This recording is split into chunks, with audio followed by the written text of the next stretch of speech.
In the quiet countryside of Pennsylvania in the year 1823, the Harrow family settled into what would soon become the town's most revered and feared institution, a funeral home perched at the edge of a dense forest, surrounded by creeping ivy and the ever-present scent of damp earth. To the townsfolk of Elmswood Hollow, the Harrows were a godsend. They offered dignity in death at a time when illness, childbirth, and violent accidents were frequent visitors. Their funerary work was impeccable, their manner solemn and professional. They dressed the dead with grace, spoke softly to the grieving, and carried out burials with almost priest-like reverence. But behind the drawn curtains of the Harrow home, behind the polished oak doors and the velvet-lined caskets, there existed a legacy that had taken root long before they arrived in Elmswood. A bloodline steeped in death, not as a vocation, but as a calling. The family patriarch, Silas Harrow, was a tall, gaunt man with hollow eyes and an unsettling calmness. He rarely spoke unless spoken to, and when he did, his voice carried the slow weight of someone who'd watched far too much life slip away. Silas didn't just bury the dead, he studied them, examined them, cataloged them. His wife, Corinna, was the one who first mastered the art of embalming, using homemade concoctions and tinctures that seemed to slow decay beyond what was common.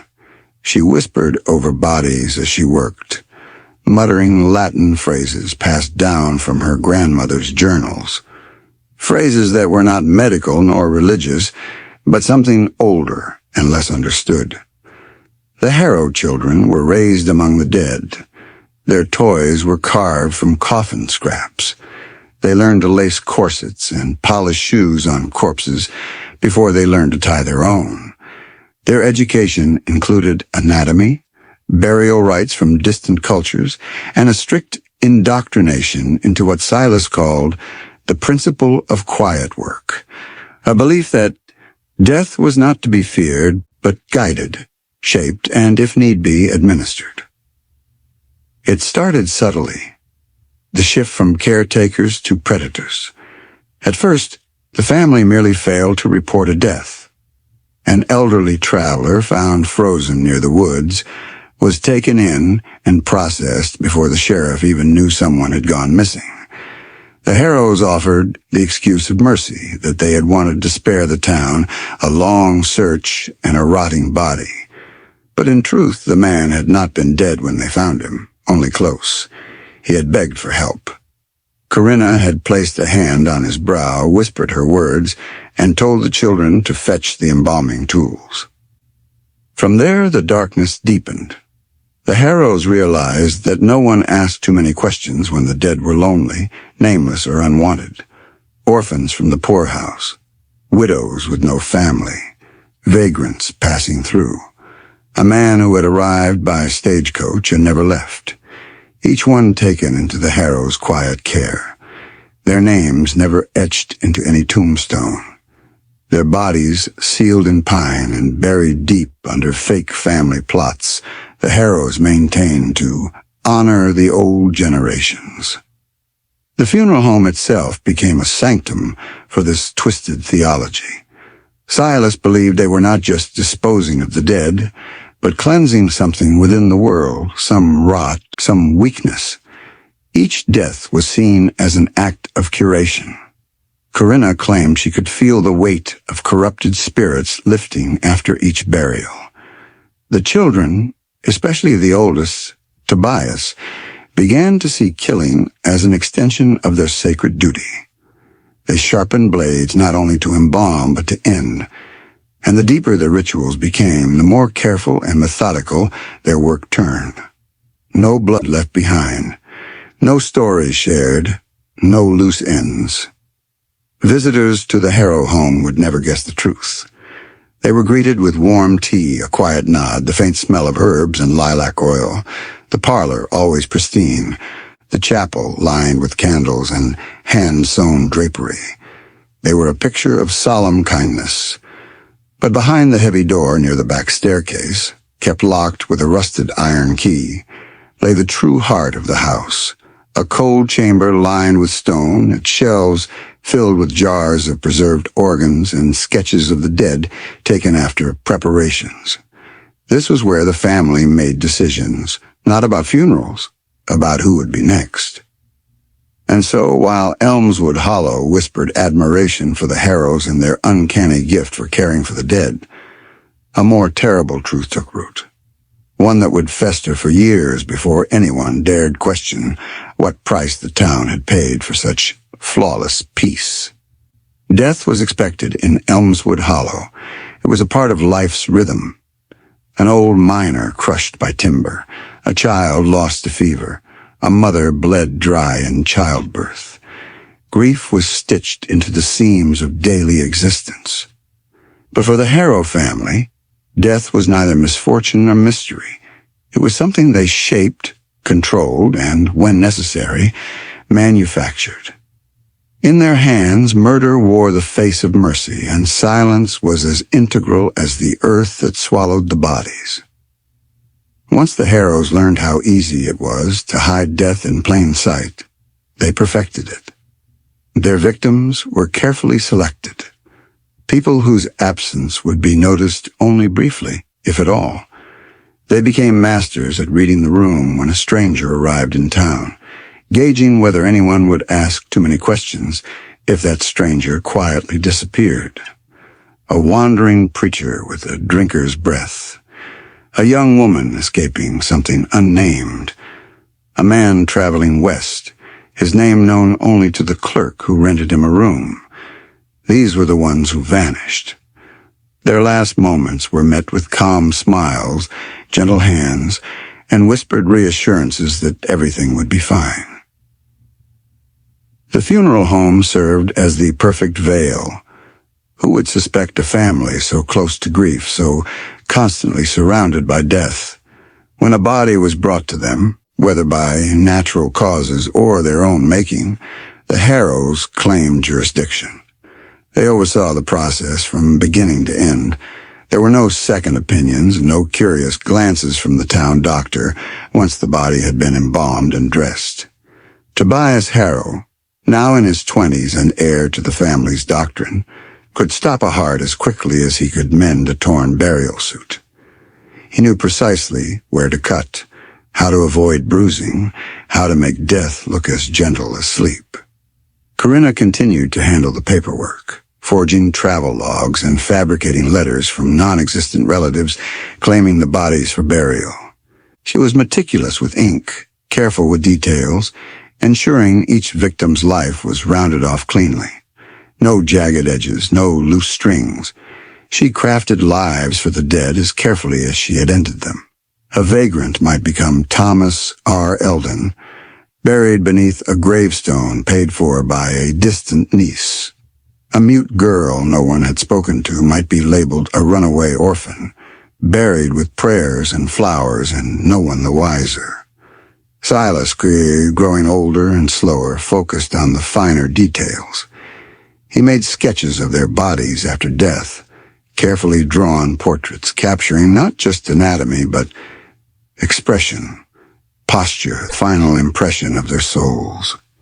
He kept them in an iron-bound ledger beneath the floorboards, labeling each with numbers, not names. To him, they weren't people. They were moments, interruptions in the greater peace he believed the Harrows were restoring. He spoke less now, but muttered frequently to himself, always about balance, about the burden of rot, about the great silence that followed necessary work. The Harrows didn't just rely on chance to bring victims to their doorstep. They quietly spread rumors of generous work opportunities in the region, penned notices to inns, and posted letters that never came from real employers. It was bait for the desperate. A man might arrive in Elmswood with hope in his pocket and vanish into a pine coffin by week's end. Once a traveling mortician passed through and grew suspicious of the family's too-polished reputation. He didn't live to voice his concern. His bones lie beneath the west wing of the property. his tools now part of the Harrow inventory. No one suspected them. The Harrows were involved in every death, which meant they were involved in every answer. If a child died in the night, they prepared the body. If an elder passed in the woods, they retrieved it. The sheriff, tired, old, and grateful for the help, seldom asked for a second look. If a family member grieved too loudly, the Harrows would offer comfort and discounts. If a visitor grew too curious, they would find themselves steered away with firm but polite warnings. People respected the Harrows. People feared the Harrows. And in time, people simply stopped questioning death altogether. The line between murder and mercy blurred completely. They convinced themselves that some of these deaths were necessary, that they were saving the town from sin, disease, corruption, that they were simply managing what others refused to see. In their minds, it wasn't cruelty. It was stewardship, a quiet pruning of the garden, nothing more. But even the most carefully manicured garden cannot hide every weed. There was a strange kind of trust placed in the Harrow family, one that bordered on reverence. Death was inevitable, and the Harrows made it seem almost manageable. But what the people of Elmswood Hollow didn't know was that the line between those who died naturally and those who were chosen had long since vanished. Over time, death had become more than a service in that house. It became a decision. What began as convenience evolved into habit. The family's first true killing, the frost-bitten traveler they'd found in the snow, had been rationalized away as an act of mercy. He was dying anyway. That was how they explained it to themselves. But in truth, it was something else, something darker. There had been a thrill, quiet but undeniable. And when no one came looking for the man, no cousin, no companion, no friend, it opened a door that never shut again. From then on, they watched for people who wouldn't be missed. Outsiders, vagabonds, loners. The funeral home became a net. Those who passed through the town quietly and without attachment were eyed with careful interest. Silas and Corinna became experts at sensing who didn't belong, who had no anchor in the world. If they spoke in circles, had no return address, no employer waiting for them, those were the ones who made it to the back room.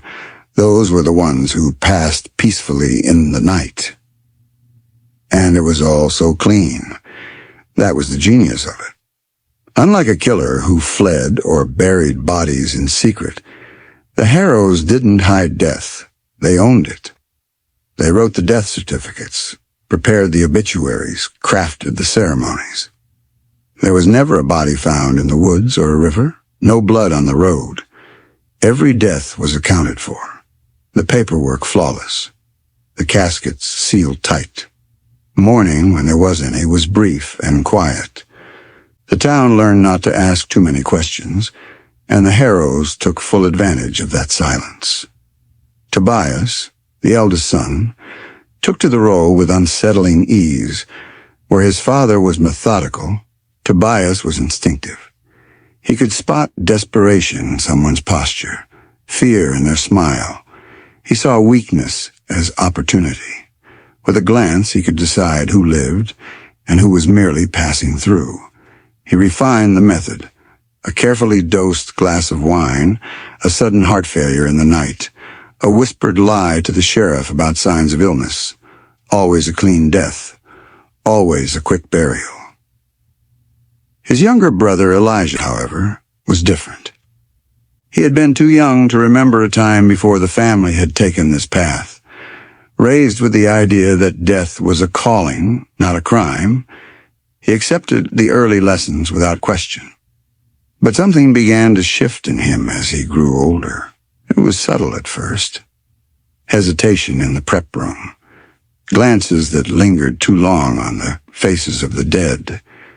He began to wonder about their names, their stories, whether someone somewhere would wonder what happened to them. He started writing things down, small notes, descriptions, inconsistencies. A quiet rebellion that even he didn't yet understand. The Harrows were careful, though. They always gave the town a narrative. The poor soul who took ill during his stay. The old woman found collapsed by the river, whose heart had given out. The distant cousin who died in his sleep and was buried before dawn. Every story was believable because it came from the family trusted most to handle death. The community never imagined that those deaths had been staged from the beginning. The Harrows told them what they wanted to hear, that it was peaceful, that it was quick, that it was natural. And the townspeople believed it. They had no reason not to, after all. Hadn't the Harrows buried generations with dignity? Hadn't they always answered the door in times of need? Always performed their duties without complaint, without error? But behind every polite bow, every closed casket, every softly spoken condolence, there was a lie, a perfect one. One that had become so ingrained, so expertly told, that even the killers began to believe in it. Death, they said, was inevitable. But in that house, it wasn't fate. It was a choice. One they made over and over, with no guilt and no witnesses. At least none who spoke. Always performed their duties without complaint, without error. But behind every polite bow, every closed casket, every softly spoken condolence, there was a lie, a perfect one.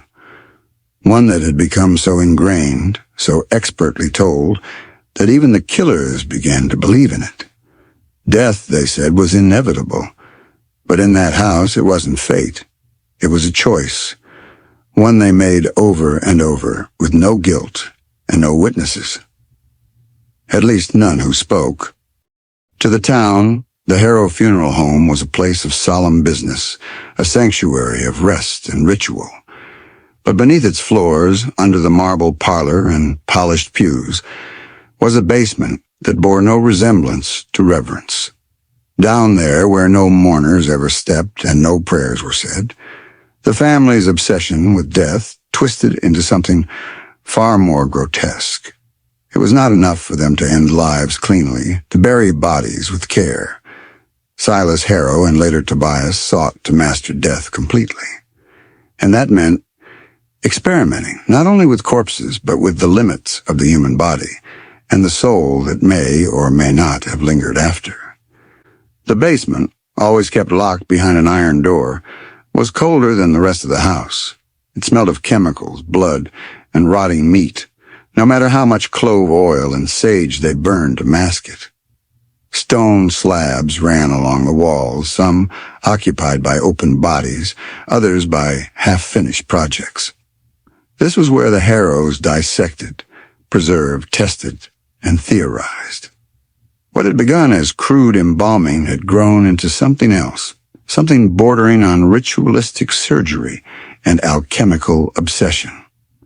Silas was the architect of it all. As he aged, his fear of death twisted into curiosity, then ambition. He believed the body was only one piece of what held a person together. He became consumed with the idea that something, call it a soul, or will, or essence, lingered after breath left the lungs. He thought if he could understand it, contain it, even tether it, he could cheat the finality of death. But he was not a scientist. He was a man shaped by superstition and trauma, and his work in that basement reflected a mind slipping deeper into madness. He kept journals filled with erratic notes, symbols, and anatomical sketches blended with occult glyphs. He boiled organs, preserved spinal cords in oils, removed eyes still warm in the sockets. Every experiment had a name, some taken from scriptures, others invented.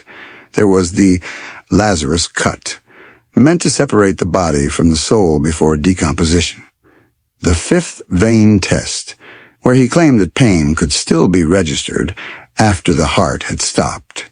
He used chemicals of his own making, concoctions derived from arsenic, turpentine, Mercury, desperate to find a way to preserve not just flesh, but memory. Tobias, at first a quiet observer, eventually became his father's shadow. But where Silas sought spiritual understanding, Tobias sought control. He didn't want to free the soul. He wanted to trap it, to bind it to the body, or perhaps to the family itself. He began experimenting on fresher corpses, those killed only minutes before. He wanted to see if fear could be captured, if the moment of terror, the soul's last protest, could be preserved in muscle or marrow. He kept samples in labeled jars and documented expressions in charcoal drawings, convinced that the truth of a person could be fixed in place like a pressed flower. Corinna disapproved of much of it, though she never stopped them. She saw it not as progress, but as dangerous meddling. She stayed upstairs where the death was quieter. Still, she stitched the bodies afterward, sewed the mouths shut, made sure the cuts wouldn't show. She warned them not to go too far, but the warning was too late. The basement took its toll. Strange things began to happen. The bodies wouldn't decay as they should.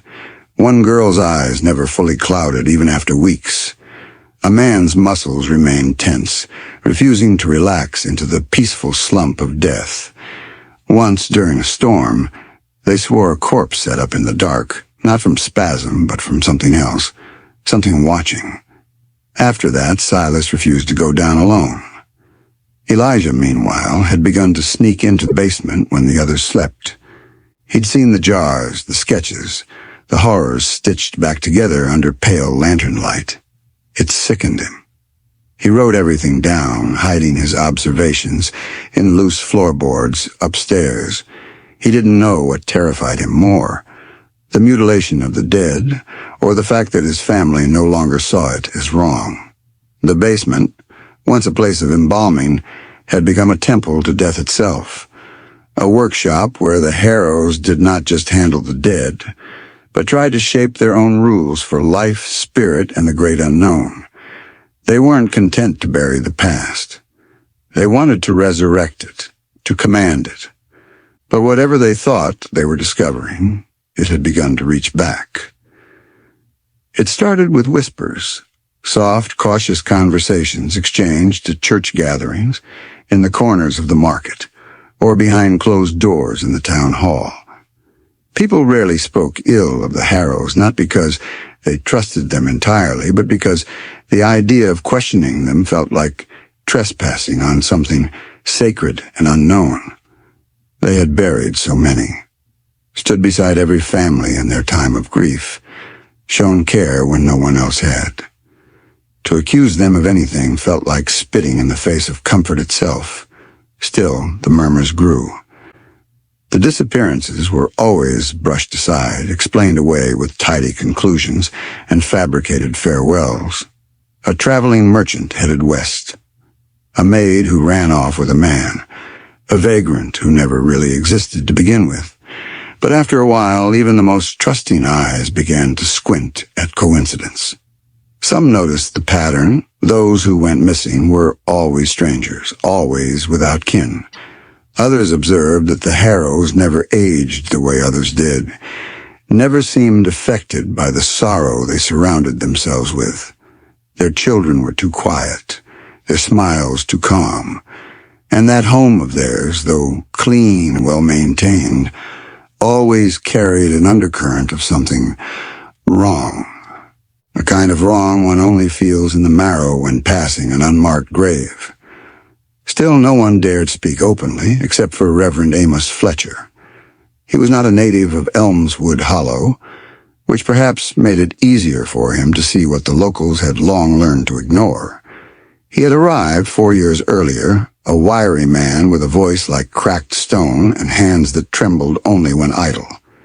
He'd spent decades in other towns preaching against sin, vice, and the slow decay of the soul through the quiet compromise. And something about the Harrows unsettled him almost immediately. At first he dismissed his discomfort as judgment, misplaced suspicion fueled by the family's peculiar manner. But as time passed, He found himself drawn to the gaps in their stories, the names on gravestones that no one remembered, the funerals with no mourners, the fresh-turned earth behind their property that didn't match the maps of the cemetery grounds. Once he began to ask questions, he found few answers and even fewer willing to help. People in town warned him subtly to let it go. "They've always done right by us," they said. "Or best not stir things up, Reverend. The Harrows aren't hurting anyone." That, more than anything, chilled him, because he suspected it was a lie they told themselves, so they wouldn't have to face the truth. He started keeping a journal, collecting oddities.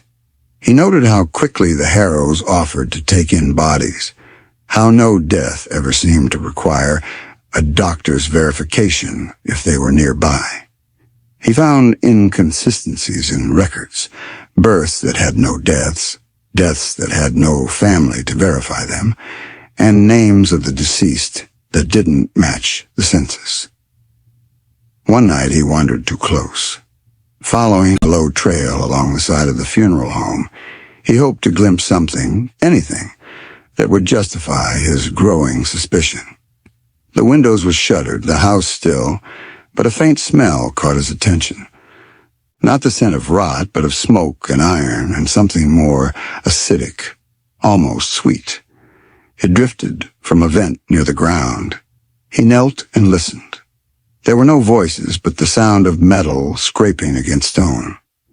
Then something else, a low murmur like chanting, or perhaps simply prayer, repeated in a tongue he couldn't place. That night he dreamt of the dead walking in silence, their mouths stitched close, their eyes staring straight through him. He began to preach against death, not the natural end, but the manipulation of it. Without naming names, he spoke of unnatural practices, of those who pretend to honor the dead while devouring them in secret. It divided the town. Some recognized his meaning but refused to admit it aloud. Others called him paranoid. The Harrows, for their part, never confronted him. They merely listened from the back pew, faces blank, eyes steady. But the Reverend knew. And he was not the only one. A seamstress swore she heard screams at night from beneath the house. A young boy claimed to see faces in the windows that didn't belong to the living, and still no one acted. Fear was a thick fog in Elmswood Hollow, and it clung to every door, every porch, every word left unsaid. The town was beginning to awaken, but the Harrows had always been 2 steps ahead. Elijah Harrow had known for years that it would come to this. Every secret ledger entry he made, every quiet observation he scribbled in the margins of hymnals and ledger books, felt like a countdown. There was only so long a family could bury the truth, literally and otherwise, before the weight of it cracked open something deeper. And when it happened, it wasn't a grand revelation, or a confession, or even a single mistake. It was a trickle that became a flood, a whisper that became a scream. It began when a storm flooded the edge of the Harrow property, collapsing part of the cemetery's retaining wall. Several graves were disturbed, and one wooden coffin cracked open beneath the weight of uprooted soil. A local boy found it the next morning. Inside wasn't just the decaying body of a man no one remembered. It was what surrounded him that sparked horror. Metal wires sewn into the chest cavity, glass tubing coiled around the spine, eyes held open with tiny brass hooks. He didn't look embalmed. He looked mutilated. The sheriff tried to dismiss it as an old experiment gone wrong, perhaps from the early days of mortuary science. But Reverend Fletcher pushed harder, seizing the moment he'd long waited for. He demanded an exhumation of several more Harrow graves, especially those with no known relatives. What they found turned the town's stomach. Dozens of coffins, all containing the same signs: surgical violations, missing organs, bones carved with strange markings. Some had no names at all, just numbers, just dates, just silence. Elmswood Hollow turned against the Harrows swiftly, but not blindly. The people had been suspicious, frightened, hesitant. Now they were furious. A crowd gathered outside the funeral home within days. At first it was quiet. Requests for answers, for clarity. But the Harrows gave none. Tobias locked the doors. Corinna stopped answering knocks. Silas hadn't been seen in days. The shutters closed. The lanterns inside remained unlit. Elijah watched from the attic window, heart pounding. He had hidden his ledger beneath the chapel floorboards, wrapped in linen, waiting for someone, anyone, to find it. But he also knew he had to act. On the third night, when the town gathered with torches and shovels, Elijah slipped out through the back. He left the house quietly, not as a coward, but as a final act of defiance. He didn't want to see what would happen next. The mob didn't wait for permission. They broke down the doors. What they found inside was more than just evidence. It was a revelation. Beneath the chapel floor, they discovered the secret staircase. The basement, exposed to the open air for the first time in decades, reeked of chemicals and blood. Tables lined with jars of preserved human parts. Journals filled with anatomical drawings beside crude, handwritten incantations. Fragments of names. A map of the town with red marks on homes long abandoned or mysteriously vacated. Most chilling of all was a table still wet with something fresh. A young woman, throat stitched but eyes open. No one recognized her, and another stranger, another soul the Harrows had deemed expendable. Corinna was found in the back parlor, sitting in a chair, hands folded. She did not resist. She did not speak. She simply stared at the fireplace, her eyes hollow.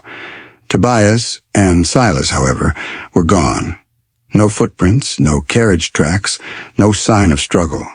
Just two empty rooms and one broken basement window shattered inward, as if something had come in, not out. In the following days, the Harrow estate was condemned. The townspeople sealed the basement, burned the records, and reburied what they could. Reverend Fletcher declared the house cursed and urged no one to speak of it again. But rumors persisted. Of footsteps on the floorboards late at night, of candlelight flickering behind boarded windows, of grave soil being disturbed long after the house had been abandoned. Elijah was never found. Some said he vanished into the forest, determined to undo the damage his family had done. Others believed he was taken by the very darkness they had tried to master. But one thing remained, the unease, the knowledge that for years the town had been built on secrets, that death had not come naturally in Elmswood Hollow, but had been chosen, shaped, and administered like a trade. And though the Harrows were gone, the ground had never truly stopped moving.